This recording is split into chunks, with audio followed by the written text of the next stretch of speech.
Hello નમસ્કાર મિત્રો, સ્વાગત છે તમારું આજના મરચા વિષયક બ્લોગ્સમાં। જ્યાં ફેર આપણે મરચા વિશે માહિતી આપી હતી તેમાં તમને કીધું હતું કે આપણે વરસાદ થયો તો પણ પાળા કરવાનું રહી ગયું હતું, પણ આ ફેરે વરસાદ થયો છે પણ વચમાં કોરું કાઢ્યું હતું, એટલે અમે સંપૂર્ણપણે મરચાનો પાળા કરી દીધા છે, જેથી કરીને વરસાદ આવે કે વાવાઝોડું આવે કે પવન આવે તો એને ટેકો રહે, મરચું નમે નહીં, મરચું પડે નહીં, તેની ખાસ કાળજી રાખવી પડે। એટલા માટે થઈને અમે પણ અમારા ખેતરમાં આ મરચાને પાળા કરી દીધા છે। તમે જોઈ શકો છો, આ છે મરચાના પાળા, જેથી કરીને પાણી વધુ પડતું ભરાય તો પણ તેને થોડો ટેકો રહે।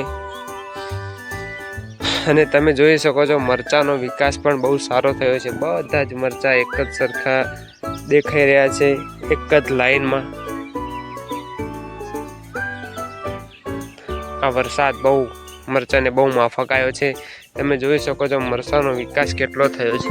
મરચાનો છોડ દેખો તમે, લગભગ 1 ફૂટ જેટલી હાઈટમાં મરચું થઈ ચૂક્યું છે, અને હવે ડાળીએ પડવા લાગે છે, ફેલાવા લાગે છે। તમે જોઈ શકો છો બાજ પણ આવ્યો છે, આ ધોળો ધોળો બાજ છે, અને વાતાવરણ પણ સારું છે। બાજ આ ફૂલ આવ્યું છે, ફૂલ ગરતું નથી, અને સારું એવું હવામાન પણ છે। તમે જોઈ શકો છો મરચામાં કોઈ પણ પ્રકારનો રોગ નથી, એકદમ ચોખ્ખું અને કોમળ મરચું ઊભું છે। જો આવું વાતાવરણ હોય વરસાદ વાળું તો તમે ખેતરમાં એક કોરું કાઢેલે DAP નાખીને એને દાટી દો, જેથી કરીને વરસાદ આવે એટલે ઓગળી જાય અને મરચાનો વિકાસ કરે મૂળનો।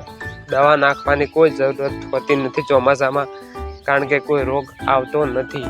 બધા જ મરચા એક જ સરખા છે। તમે જોઈ શકો છો આ પાળા કર્યા છે, જો પાળા ના કર્યા હોત તો પાણીમાં તકલીફ પડત, પણ પાળા થઈ ચૂક્યા છે એટલે કંઈ વાંધો નથી।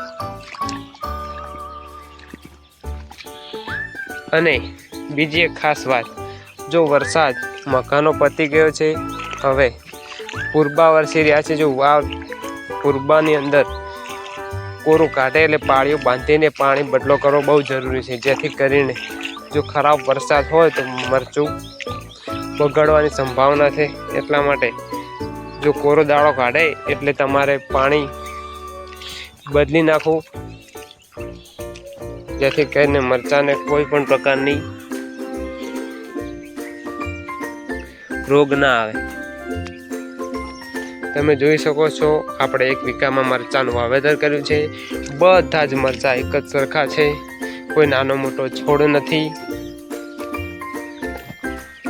તમે યાર મોટા મોટા સેલિબ્રિટી, કલાકારો, એક્ટરો એવા લોકોને તો સપોર્ટ કરો છો એ તો ઠીક છે, પણ આપણા દેશનો તાત કિસાન ખેડૂત જે દરેક વ્યક્તિને જમાડે, ખવડાવે છે, અન્ન પેદા કરે છે, તેવા લોકોને સપોર્ટ કરો, જેથી કરીને તેમનો હોસલો બુલંદ થાય, તેઓ નવી ખેતી પદ્ધતિ અપનાવે અને તમને નવા વિડીયો આપે, અને તમે પણ પ્રગતિ કરો, તમે પણ આગળ વધો, તમે પણ 25 રૂપિયા કમાઓ। આપણો હેતુ એ જ છે। બને ત્યાં સુધી દવા ખાતરનો ઉપયોગ મીડિયમ પ્રકારમાં કરો, કારણ કે આ મરચું છે જે આપણે જ ખાવાનું હોય છે, આપણે જ આરોગવાનું હોય છે, એટલે જેથી કરીને દવાનો ઉપયોગ છંટકાવ બને ત્યારે જ કરો, જો બિનજરૂરી ઉપયોગ કરવો નહીં। તમે જોઈ શકો છો આ મરચાં આપણે વિડીયોમાં બતાવ્યા હતા જાફેર, ત્યારે બહુ નાના હતા, એ પણ આજે આ બધા જ મરચાંની સાથે એક જ સરખા આવીને ઊભા છે। જોઈ શકો છો કેટલી ડાળીઓ નાખી છે, 1 2 3 4 5 6 7 8 9 10 11 12 13 14 15 ડાળીઓ નાખી છે।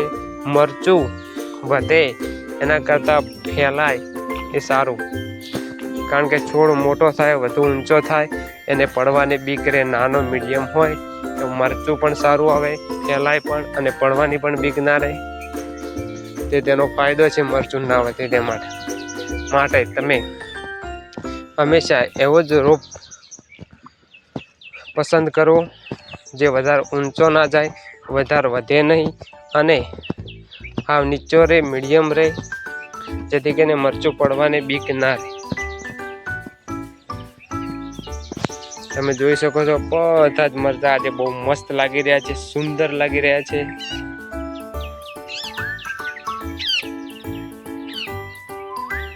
કારણ કે મરચાંની અંદર બહુ મહેનત કરવી પડે છે, મરચાંની અંદર ને અંદર રહેવું પડે છે। આજે મરચાં વાય આને 1 મહિનો ને 22 દિવસ થયા છે, ત્યારે મરચું આવડું થયું છે। હજી પણ 10-15 દિવસ પછી ફૂલ તો આવે છે, પણ હજી પણ 10-15 દિવસ પછી મરચું આવશે।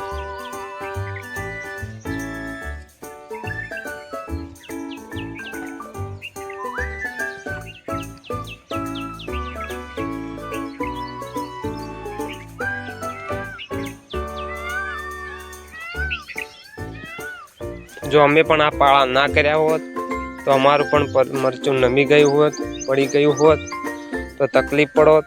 એટલે વચમાં કોરો કાઢ્યો, એટલે પાળા કરી દીધા, જેથી ફાયદો થઈ ગયો।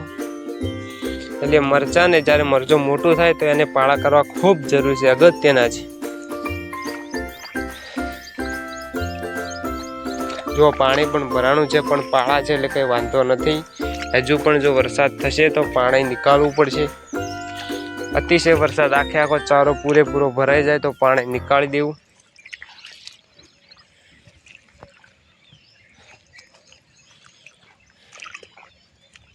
તમે જોઈ શકો છો કે મરચાંનો વિકાસ કેટલો છે। તો આજે આપણે ત્રીજો વિડીયો મરચાંનો એડ કર્યો છે। 3 વિડીયા બનાવ્યા, જે શરૂઆતનો હતો, એક વચમાં બનાવ્યો હતો અને આ ત્રીજો બનાવ્યો છે।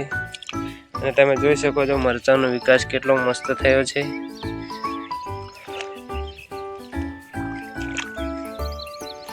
દસ 15 ફૂલ બાંધ્યા છે, ફૂલ આવ્યા છે।